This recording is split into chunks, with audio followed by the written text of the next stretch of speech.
I want to thank the business leaders for joining us today, as well as members of my cabinet and the White House team. Before getting an update from my supply chain task force, I want to say a word about the progress our economy's made this year and how my administration will continue to tackle the cost increase that American people are facing. In the end of 2021, with what one analyst described as the strongest first-year economic track record of any president in the last 50 years, nearly 6 million new jobs, a record number for a new president because of my staff and my cabinet.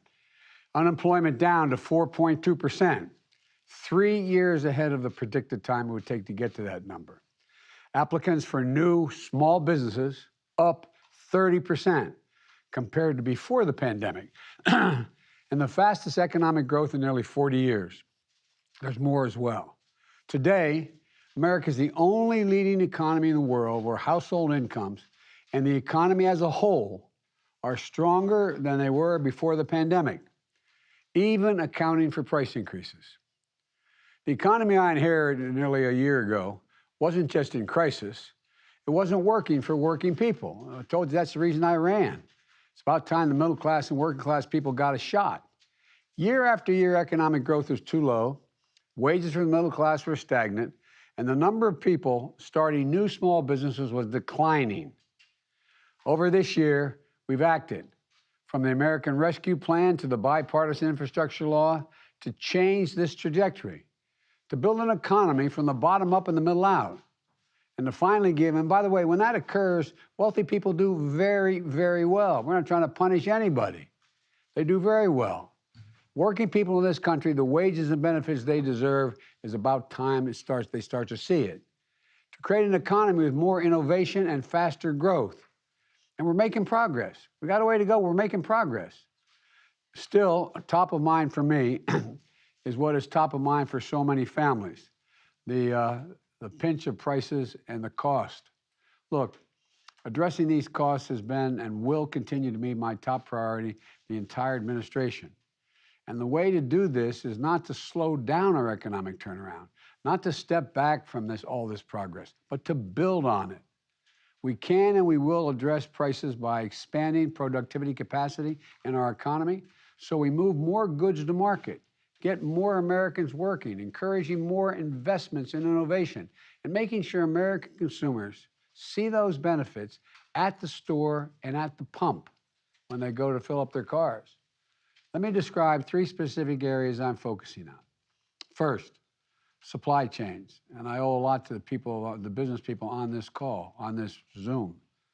Earlier this fall, we heard a lot of dire warnings about supply chain problems leading to a crisis around the holidays. So we acted. A lot of recommendations of the people that you see on the screen here. I wish we were all able to do this in person. We brought together business and labor leaders to solve problems.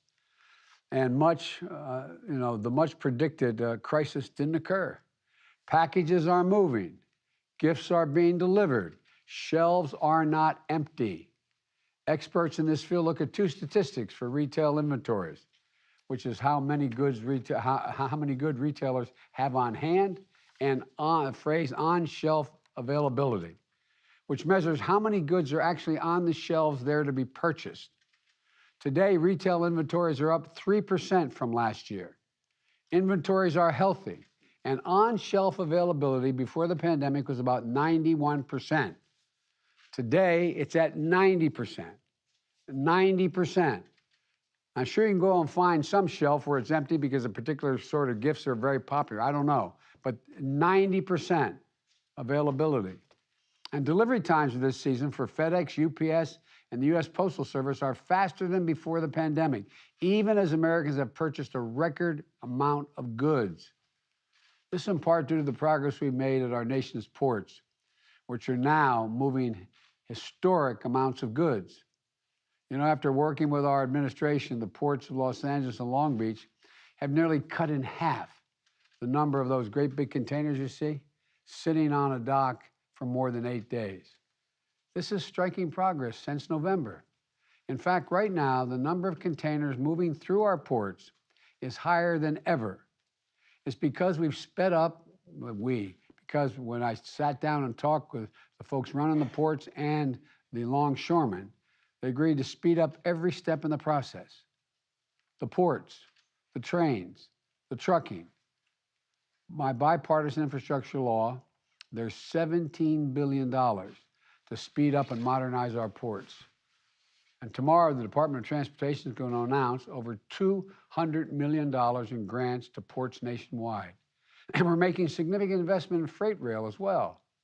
And we're also working to unstick bottlenecks between the ports and the stores by getting more trucks moving all around the country.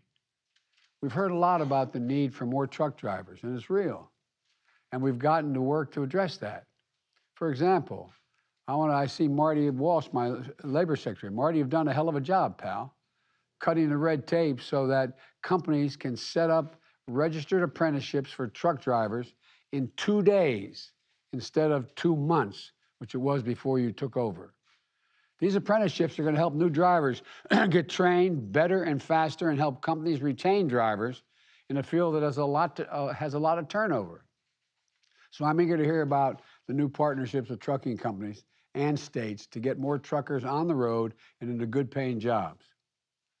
We also need to build resilience into our supply chains. We can never again be left vulnerable the way we were in the early days of COVID-19. One important way to do this is to make more things here in America. That has been a goal of mine since day one of my administration. We've added more than 300,000 U.S. manufacturing jobs, more than 300,000 added since I took office on January 20th. And we're going to keep at it because the more of what we buy in America should be also made in America. The second area of protecting American consumers.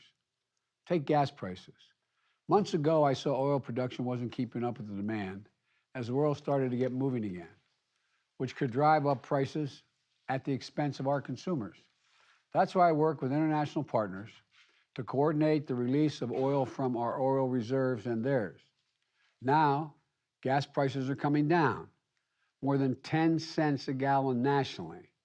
Gas prices in 21 states now are at their historic averages before the pandemic, historic averages. That's good news for Americans hitting the road this week.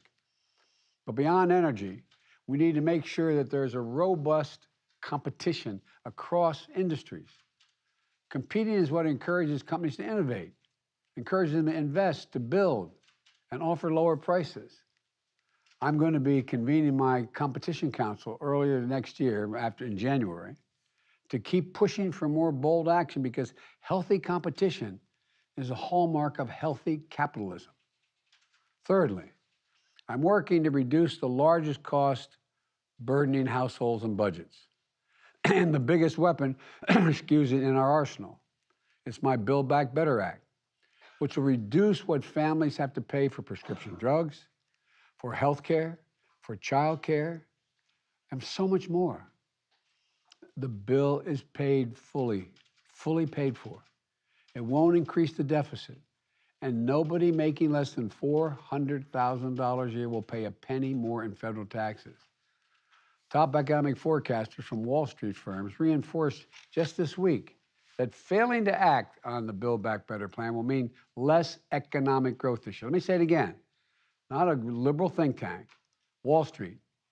Failing to make these investments is going to slow growth, not increase it. Look, if we in fact seize this opportunity, I think we can lower costs for families, get even more people working, and lower price pressures long term. And we're going to keep working on all these fronts because it is so clearly what American families need right now. I'm going to now turn this over. There's much more to say, but maybe I've already said too much. I want to have an interchange with you guys. But now I want to turn it over to Brian Deese to begin this meeting. We'll move with, I may have some questions in fairness. Great. Thank you, Mr. President. And we will move immediately into the first section of the agenda to focus on ports and logistics, the progress made, and additional steps to go forward. And we'll hear from John Porcari, Fred Smith, and Chris Connor, and then turn the floor for some questions. So, John, over to you. Thank you, Brian. Mr. President, we're making real and sustained progress at the ports. There's increased fluidity and velocity in the goods movement. As you reported, Los Angeles and Long Beach, which together are 40% of the imports to America, are moving record volumes of goods. And the percentage of the number of long-dwelling containers, the ones that have been there 8 days or more, has been cut in half. At the Port of Long Beach since mid-October, the dwell times for those containers has dropped from 12 days to 5 days. That's 140% improvement. And in Los Angeles, from 9 days to 4 days, 125% improvement. We are holding Monday, Wednesday, Friday morning action group meetings with leadership of the ports, with labor, the ocean carriers, terminal operators, railroads, and truckers to work through problems in real time and talk to each other through these problems. We're moving towards 24/7 operations at the ports. One of the ocean carriers, CMA CGM, has opened their gates 24/7 at their marine terminal and put an incentive of $100 per container for moving the containers that have been there 0 to 8 days, and $200 to do it nights and weekends. The two Get them off the port. On the port on a truck or train or heading to a warehouse or something. Is that the idea? That's exactly right, sir. That's to increase the velocity of the containers and move them as quickly as they hit the docks. Okay. The two railroads, BNSF and Union Pacific, have put incentives on those moves as well. And Pier Pass, which is the fee on truckers using the ports, has been waived nights and weekends to increase 24/7 operations as well. Innovations around the country include the Port of Savannah. The Georgia Ports Authority, with federal help, has put together a number of pop-up sites inland, in some cases hundreds of miles inland from the port, to move by rail and then truck both imports and exports, and about 500,000 containers a year will ultimately be moved that way. So together, these innovations and hard work have really increased the fluidity and velocity at the ports. They've helped activate increased activity all along the goods movement chain. And the net result is the shelves are stocked, packages are on porches. Well, thank you. Thanks for the great job you're doing for me. I really mean it. Thanks for joining us. Great. And we'll just turn to Fred Smith now. Fred, who's been an integral partner in helping us identify bottlenecks and ideas, but more importantly in executing and moving more packages in this period than ever. So give us your assessment, if you could, Fred, and thoughts about things we need to focus on going forward. Fred, you've moved a few packages in your day, haven't you? We have, Mr. President. Thank you for having me, and let me Thank you.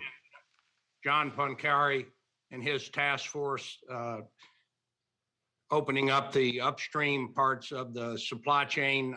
The head of FedEx Logistics has worked closely with him, and they've just done a great job getting these empty containers off the ports and more chassis available to move things inland.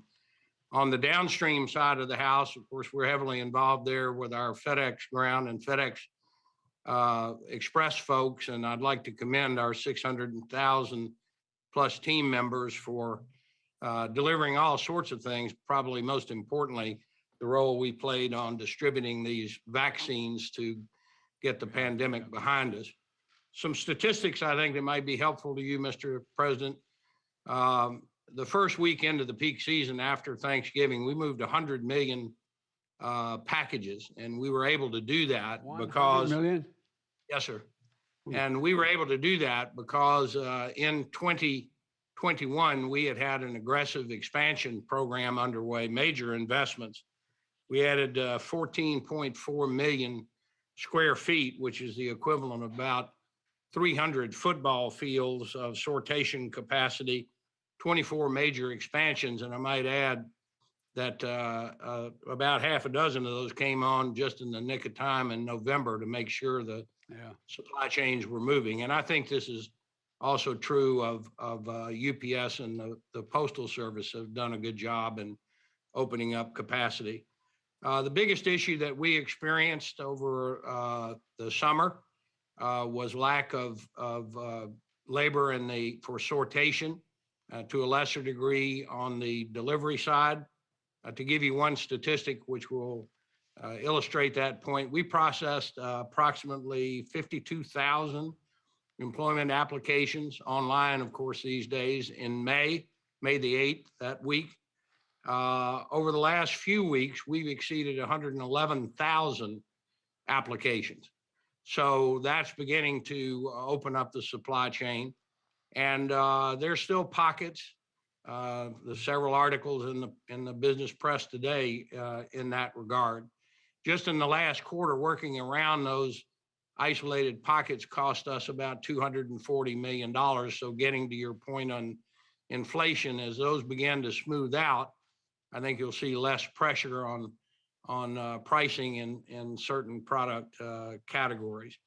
So the supply chain issues are not all solved, but there's a lot of effort underway to solve them, and we're optimistic that people will have a good peak season. And most of Santa Claus's products will be delivered to the consumers, and the retailers have done a great job of, as you mentioned, stocking their shelves, and many of them are our great customers too. So we're happy to take stuff into stores, into businesses, vaccines into hospitals, and e-commerce packages to people's homes. So we think the peak season is going to be a good one.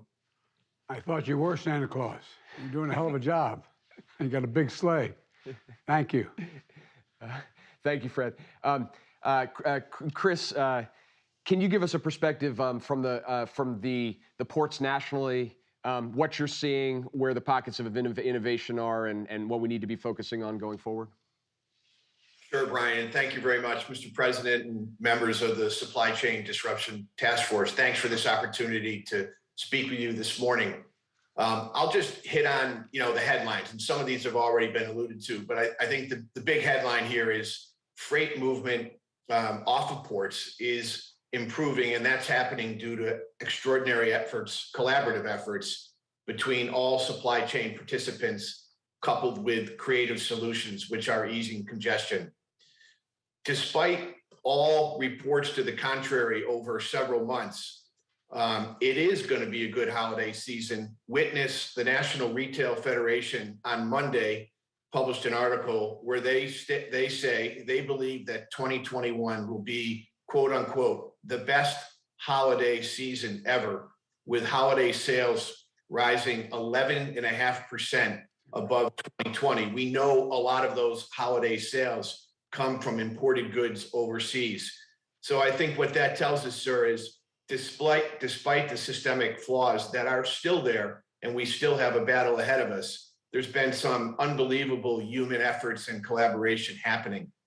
So, Mr. President, the dominoes are beginning to move in the right direction, but I want to stress this is a significant cultural and operating model change. So continued focus and vigilant is an absolute. A few of the key lessons that we've learned. The extended port and terminal hours of operation were needed and will continue to be needed simply to keep pace with the 24/7 operating models from some of our primary trading partners. These extended hours had to start in the US ports and now need to spread, as they are beginning to spread, across the entire supply chain. Another lesson learned would be that incentives, even incentives that don't actually get put in place, like the levies for dwelling containers, they work. John also alluded to other types of incentive that ocean carriers and rail operators are putting in place. These have definitely contributed to the easing up. Off-port property, like the pop-up container yards, are a crucial element in accelerating freight movement. Secretary Pete, I believe you saw that firsthand last Friday down in Savannah, the 4 yards that the Georgia Ports Authority has put in place. This is just smart business and will allow us to move more freight through that footprint. Finally, looking ahead, and a few comments on the IIJA, which was signed into law on November 15th. As the president mentioned, this includes significant funding for ports and is sorely needed and is a crucial step in repositioning America's competitive posture in global trade. The port industry looks forward to working with DOT and MARAD to submit grant applications, for this next round, this plus up round, and of course, to secure grant funding for resiliency and intermodal connectivity improvements at ports, small and large, across the country. Sustained federal investment in port infrastructure will spur public-private partnerships, which will further strengthen our nation's competitiveness. And finally, we're pretty excited about the mandate in IAGA, which calls for the establishment of the Office of Multimodal Freight Infrastructure. And we look forward to working with that office and it serving as a strategic, nonpartisan, and geographically agnostic body to help develop smart and actionable direction and policy recommendations for the future. Mr. President, thank you again for this opportunity. Chris, I want to emphasize, if I may, we get through this season. That's good stuff. A lot's going on. But one of the reasons I insisted there be so much billions of dollars in the 4 ports in the infrastructure plan is I want this to be universal. You know, I don't want this just focused just on the big ports. There's a lot we can do, as you know, and I'm anxious to literally, I mean this sincerely, sit down with you and your colleagues and come up with the game plan, some of which you outlined here, as to how to get this done. And Pete is ready to do it. I mean, we're ready to move on this. And so, because I think we can not only, you know, that old expression, make lemonade out of lemons. I think we got a shot here to come out of this whole crisis, not only to, you know, that phrase, build back better, but to literally be in a better circumstance next year than we were before the crisis hit. I mean, I think, and anyway, we should be leading the world, and I think we can. But thank you. I agree. Thank you, sir. Thank you, Mr. President. We're going to pause quickly and give the press an opportunity to depart, and then we're going to turn to next section of our meeting.